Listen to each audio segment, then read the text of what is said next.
Efuru by Flora Nwapa, Chapter 16. Efuru, listen to me. Your father lived well and died well. He was a great man and he died great. Luckily for him, he had a daughter like you to bury him. What are you so sad about his departure? How many of his age group members are alive today? I don't mean just alive, I mean really alive in the right sense of the word. What if you were not in a position to perform all the ceremonies? Or are you worried about Eneberi?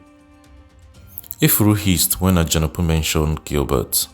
She did not want to discuss it. She was very sad. Gilbert was not at the burial of Efuru's father. He was not at home when the old man died. He was sent for, but he did not return. It was 4 weeks after the burial and Efuru's husband was not back. It was a disgrace and Efuru felt like killing herself. She cried as she had never cried before, but she did not altogether break down, as people thought. Ajanapu's coming that morning made things worse for her. She wanted to be left alone, entirely alone. Didn't Eneberi go to Ndoni? She asked herself several times. Has anything happened to Eneberi?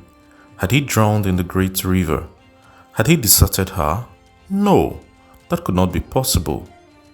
After all, Nkonyeni was there, and even if he had a mind to desert her, he could not desert his young wife who was expecting a baby.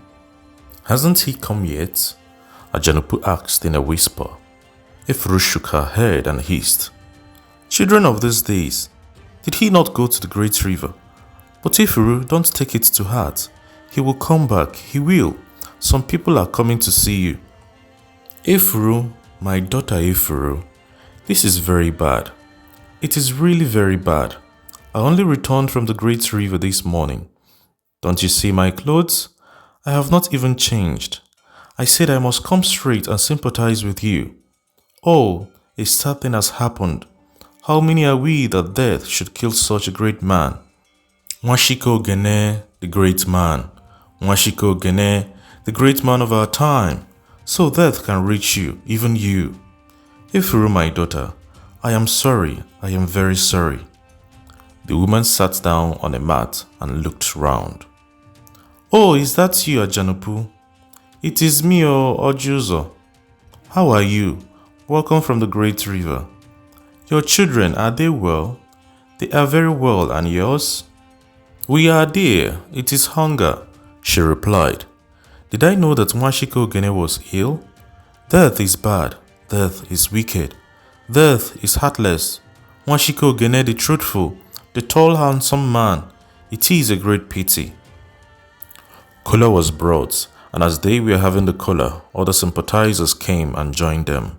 Some greeted Efuru and sat down to have their own share of kola or palm wine. Others said a few things in praise of the dead man. They were gone at last, and Efuru was left alone. She was about to go to the room when her mother-in-law, Gilbert's mother, came to her. Nkonyeni, it is Nkonyeni, she is in labor. Come and see her at once. She is in her room. I don't know how to do these things. Come quickly. Efuru followed her. Nkonyeni was on the floor of her room. She was rolling and shouting. No, no, my child. Wipe your tears. Wipe your tears at once.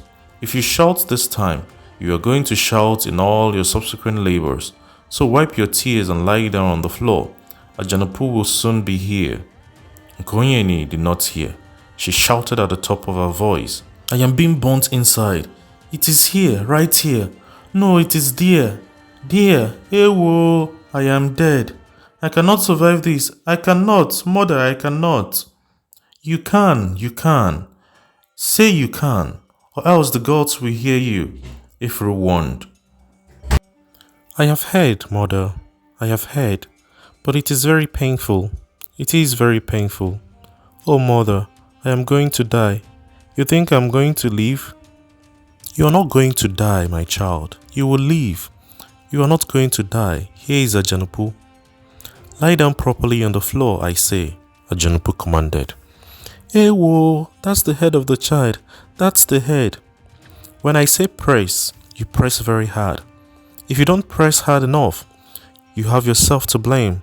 Press now. Press. Press. A bouncing baby boy emerged. It was like magic. Good girl. You're a wonderful girl. You're a strong girl. The three women praised Nkonyeni. What is wrong with men these days? Ajanopu complained to Gilbert's mother. You must send some people to go for your son. This is getting too much. A man like Nwashike Ogene died and Eneberi did not come home. Nearly everybody in this town came home at a time. And Eneberi, the husband of Efuru Ogene, failed to return. This is 4 weeks since the death. And here again is Nkonyeni, who has given birth to such a bouncing baby boy, and Eneberi is not home. What kind of trade is that? What has come over young men these days? It is disgraceful. Absolutely disgraceful. You must do something. It is humiliating. Our people are talking.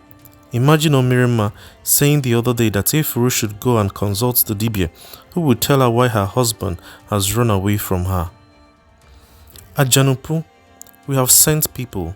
My son will come home.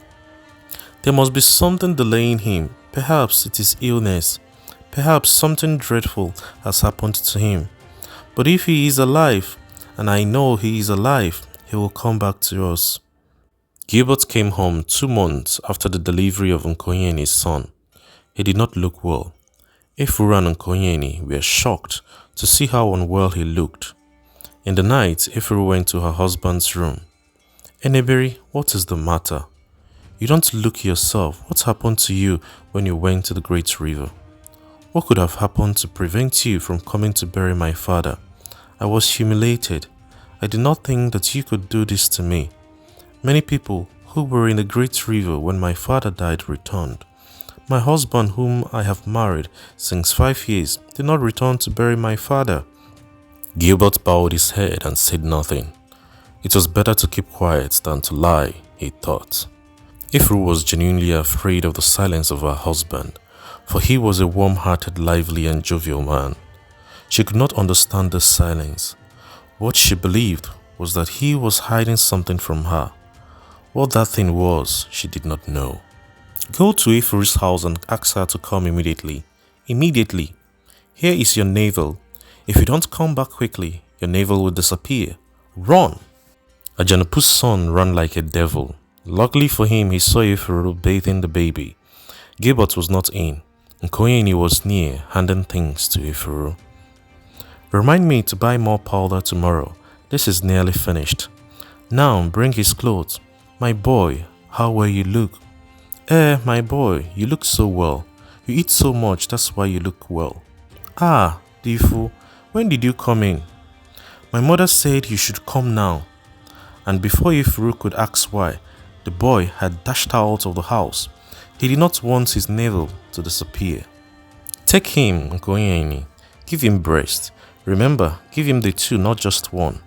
They are all right. If you give him both each time you breastfeed him, your breasts won't swell.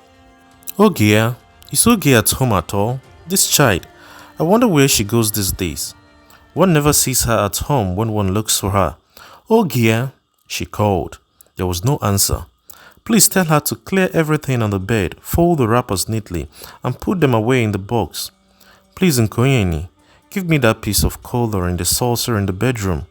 Thank you. Look after the baby. Don't let it cry. I am going. Go well, mother. What on earth does Ajanopu want now?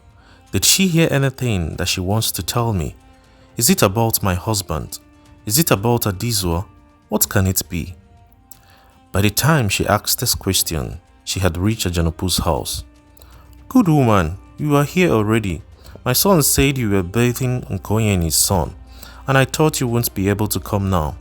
Welcome, sit down. Let's bring you cola. No, I don't want cola. I have one right here, see. Yes, we have fresh palm wine. It is very sweet. Let me bring that. All right. Difu, bring the palm wine in the jar. It is the one in the small jar. I know you have your eyes on your forehead. It is behind the door, and don't tell me you can't find it. Difu came out with a very big jar of wine. Mother, is it this? He asked as he put the jar on the floor. Didn't I say that these eyes were in his forehead? He cannot see. I said, you good-for-nothing child, the small jar behind the door. And leave that jar there, you will break it. Nobody wants you to exhibit your strength here. Leave it there. What is in it? Efuru asked. Oh, it is the palm wine that I bought yesterday. It was left on the floor of the room, and so it became sour in no time. So when I bought some today, I made sure I put the jar on a small stool. There, it can stay a longer time without being sour. Difu, is the jar holding you, dear? Difu shouted back, Mother, I cannot find it. It is not behind the box. You silly, hopeless, careless, deaf child. Who told you it was behind the box? It is behind the door. The door. Crocodile. Do you hear? Behind the door. The crocodile even hears more than you do. The child brought the jar and placed it on the floor. The two women had a glass each. It is very sweet. If I take another glass, it will enter my eyes. What will you do with the palm wine in the other jar? Efuru asked. Oh, that. When my husband comes with his age group, they will drink it. Men enjoy sour palm wine. Not me. I cannot taste it. Come to the bedroom. I had something today. Sit down on the bed. I had something in the market today, which made my blood run cold. Efuru's heart jumped into her mouth. Then hot tears began to roll down her cheeks. She was unable to utter a word. What is the matter? I have not said anything. Why are you crying? Are you a child? Wipe your tears. There is no problem in this world that cannot be solved. But Ajanopu, you have not told me anything yet. What is it? And you cry. You are crying when I have not told you why I called you. Tell me now, please. You have always liked me, and I respect you very much. You have been a mother to me. Tell me what it is. Is it about my husband? I went to the market this morning, and while I was buying some fish, I overheard a conversation which I did not like. So I lingered on in the fish stall to hear all of it. All I gathered was that Eneberi was jailed at Onitsha for 3 months. What he did I cannot tell, for the two women who were talking did not know. It was a long time before Efuru could say a word. Eneberi jailed? What did he do? That we must find out, because if he stole, it is very serious. But why should he steal? His father did not steal. His mother has never stolen. Whom then will he be like? Efuru was deep in thought. Everything was clear to her at last. The mystery of her husband's absence at her father's burial was now explained. He could not come home because he was in jail. She felt very sorry at first. Then suddenly she was filled with fury. She was angry because her husband, with whom she had lived for nearly 6 years, could, at that stage of their married life, hide something from her. Angry because she had again loved in vain. She had deceived herself all these years, as she deceived herself when she was Adizwa's wife. She was filled with hate and resentment, qualities that were foreign to her nature.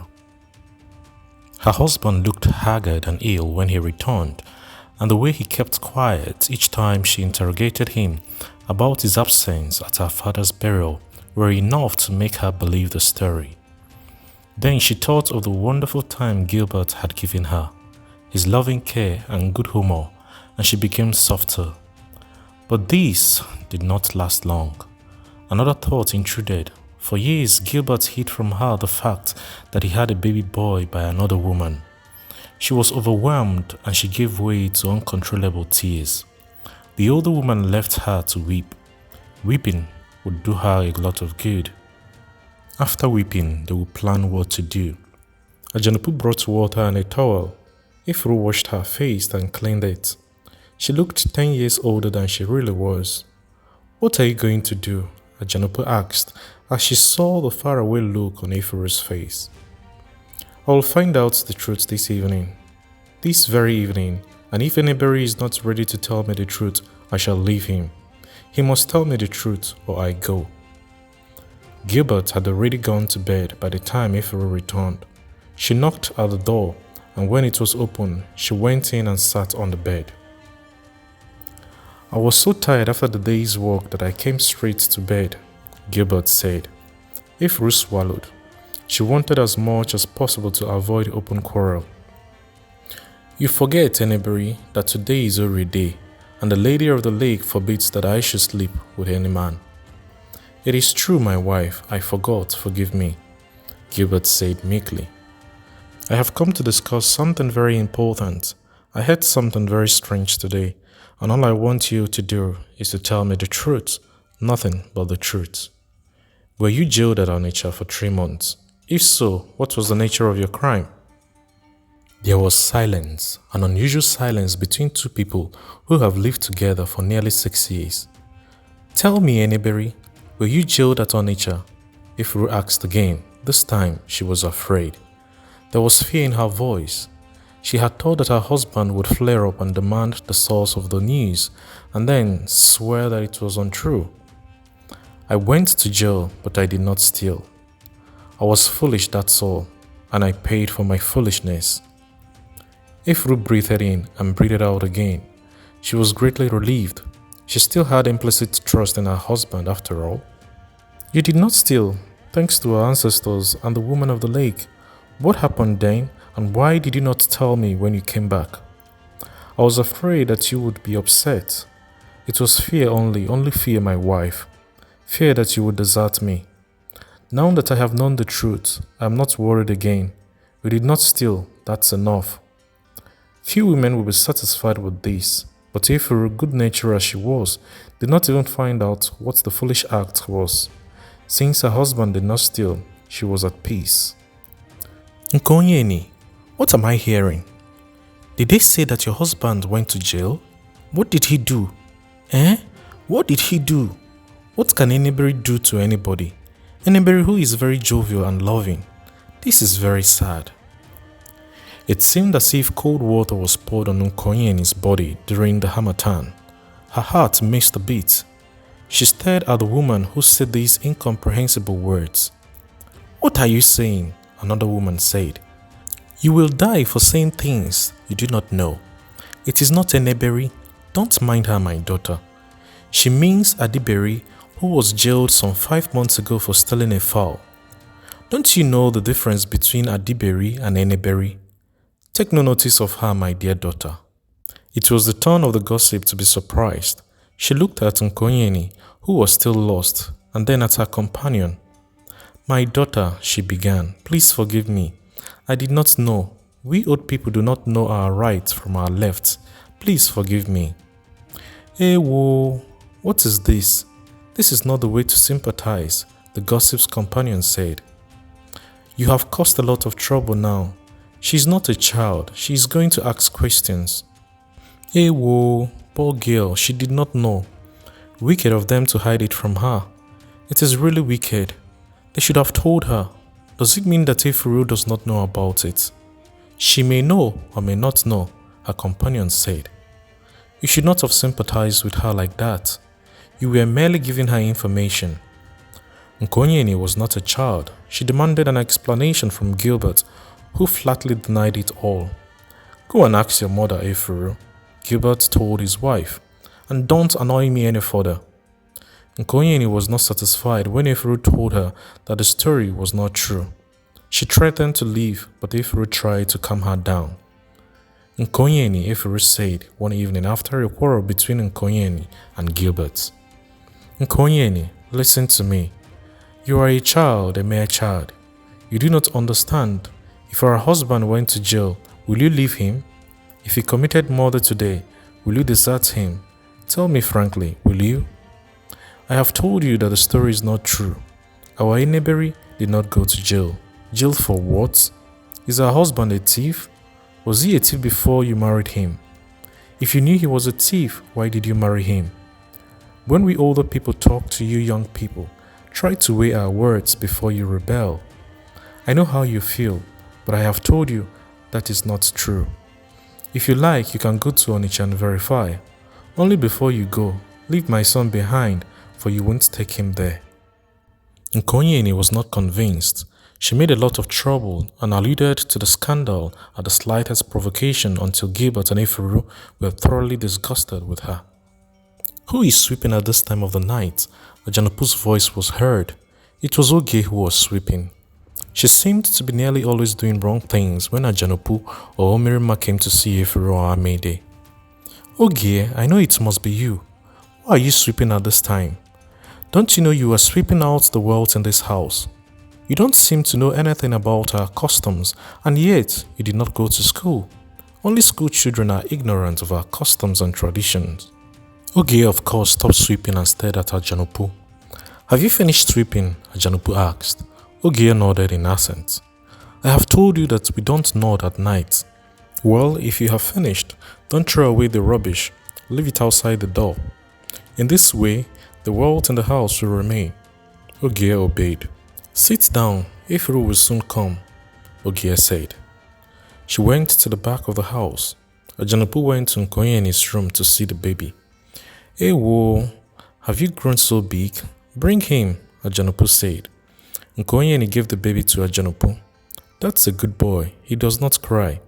He cries especially at night, Nkonye said, smiling. That's how all of them behave. But he is a lovely boy, he looks very much like you. So I said, but my mother, Efuru, said he looks like Gilbert. Yes, there is something in Gilbert that he has taken, the smile and the nose. You are right, I like the smile very much. Ajanopu, Ogie has just told me you called. How are you? Efuru said. We are well, both women exchanging greetings. Efuru took the boy, and she and Ajanopu went to her sitting room. Ogie, Efuru called. Ogie, she called again, but there was no reply. But I saw Ogie a moment ago. Where has she gone? Ajanopu, I am worried about this girl. She goes out so often these days. It seems as if she has got an attraction somewhere. Girls of those days grow up very quickly. Watch her. If she becomes pregnant, you are in for trouble. You are going to be responsible for everything. So watch out, Ajanopu warned. Please bring me something heavier for my son. It is rather chilly this evening. Do you know, Omirima nearly had good luck yesterday. Really? Why did she not have it? Efuru said, very interested. Foolishness, that's all. Foolishness. On whose part? On the part of her daughter. She was foolish and slow. Otherwise, they should have backed some 30 pounds. What happened then? You know that last year Omirima started trading in palm oil and palm kernel. She made very rapid progress, and in no time, she was able to pay off all the debts she owed to several people. Just 2 days ago, she asked her daughter to take her voucher to the company to be paid. When she got there, she presented her voucher. The cashier overpaid her by 30 pounds. Instead of the foolish girl taking the money, she told the cashier that she was overpaid. The cashier was very happy and gave her 2 pounds only. That is foolishness indeed. And what did her mother do? Poor Omirima, she was dumbfounded. Had she give her the 30 pounds, and now that she had rejected the money which Hachi gave her, Hachi is sure to be angry with her and make her poor because of it. You don't reject what your chi has given you. It is not done. I hope Hachi is not angry with her. If he is, then she will never smell that sum again. I saw Omirima yesterday and I asked her about it. She said she was going to kill a white hen for her daughter's chi. That is the right thing to do. She must kill a hen for her chi. Is that you, Ogie? Where did you go? I did not go anywhere. You were not in when I called. I went to get some fire from Anamadi's kitchen. From where? Efuru asked, not believing her ears. Ogie kept quiet. How many times have I told you not to go for fire at Anamadi's house? Ogie, how many times? Ogie stared at her. Ajanopu, I am tired of saying one thing over and over again. There is nobody in this compound that I have willfully wronged. But since I came to Eneberi's house, Eneberi has hated me for no reason at all. She has told her children not to eat in my house. She has told them not to take fire from my kitchen. But Ogie constantly goes there to take fire. Ogie, it is high time you left this house. You are a grown-up girl now, and it does not seem as if you like to stay here anymore with me. Ogie did not say a word in her own defense. Instead, she began to cry. Keep quiet, you silly girl. Why are you crying? If I were Efuru, I would have flogged you and afterwards put pepper in your eyes. What have you kept in Anamadi's house? Eh? What have you there? Go and make the fire quickly and come and take some fish to Eneberi's mother. Is she cooking her own food now? Ajanopu asked. Yes, she is. I told Eneberi that it would be better for her to cook her own meals, but he refused. It did not work, so she's now cooking for herself. We want to marry again, Efuru said laughing. Really? Why? Eneberi wants to marry another wife, and I think it is the right thing to do. Nkonyeni is giving us trouble. She heard about that jail sentence, and she believes that her husband stole or did something very shameful. So she makes a lot of trouble. She quarrels and calls Eneberi all sorts of names during these quarrels. We must get another wife who will compete with her. She thinks she can do what she likes in this house, so we are looking around. Ogie has grown, you know. I think she would do. I thought of it some time ago, you know. I think she would do. She's a lovely girl and has lived with me for so long. We know her parents very well. They are respectable but poor. That should not matter at all. If Eneberi agrees, we shall marry her. Never mind her childish ways. Basically, she is a good girl. And if you don't marry her now, suitors will begin to pour in.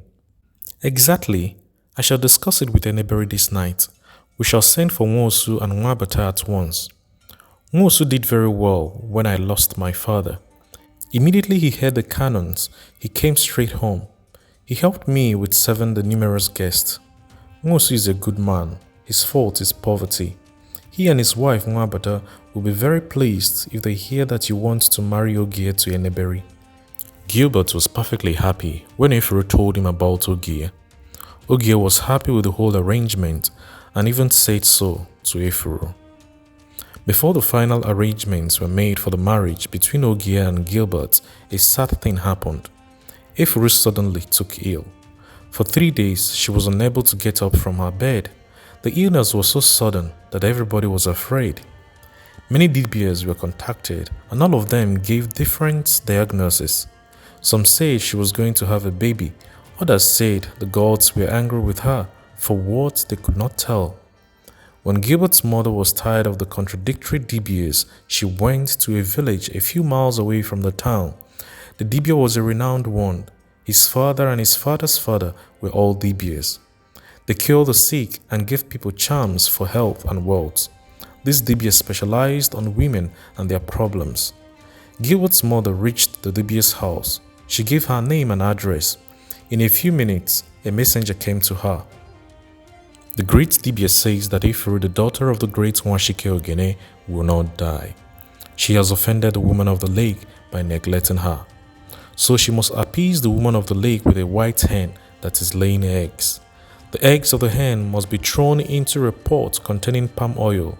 Unripe plantain, very big ones, should be cut into pieces and put in the pot. The pot must be an earthenware pot. The great DBS says that his fee is 11 pence, all in pennies.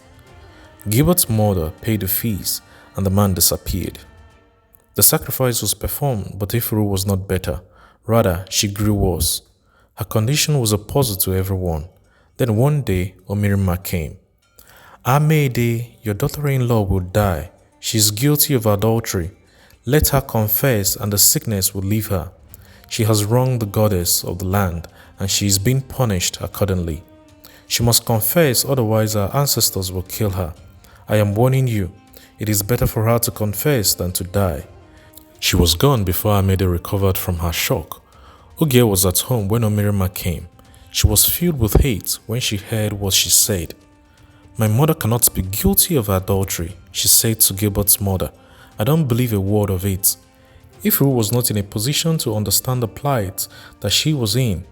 All Amede did was to go to another Dibia who confirmed the guilt of adultery. She will surely die if she does not confess, the Dibia said. Amede told her son Gilbert, who was of course incredulous at first, but when Efuru's condition grew worse and it was obvious to the little town that Efuru was guilty of adultery, Gilbert spoke to his wife. Efuru, my wife, the gods are angry with you because you are guilty of adultery, and unless you confess, you will die. So you should confess to me and leave. I won't ostracize you. You will still be my wife. I won't allow anybody to molest you. So confess and leave. The sick woman heard but had no energy to reply. It was a rude shock.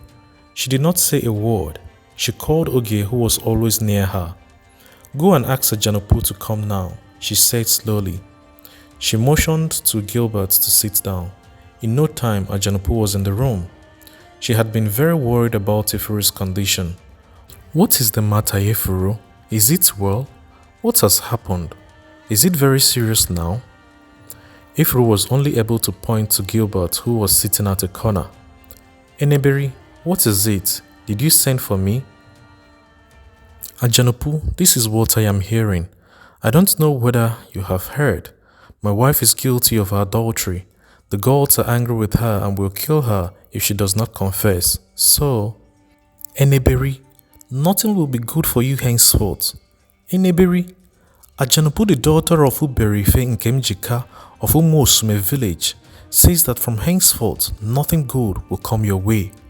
Our ancestors will punish you. Our Ohameri will drown you in the lake. Our Okita will drown you in the great river.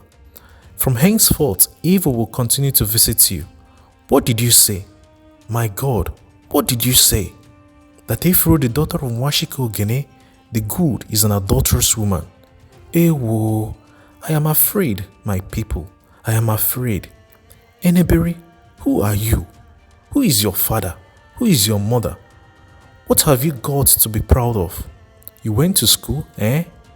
If your own brand of education is the only brand, then I am glad I did not go to school. Eneberi, what happened at Onitsha? Tell me what happened at Onitsha. You don't know that we know that you were jailed. And here you are accusing Efuru, the daughter of Nwashike Ogene, of adultery. You! Gilbert gave Ajanapu a slap which made her fall down. She got up quickly, for she was a strong woman, got hold of a mortar pestle and broke it on Gilbert's head. Blood filled Gilbert's eyes.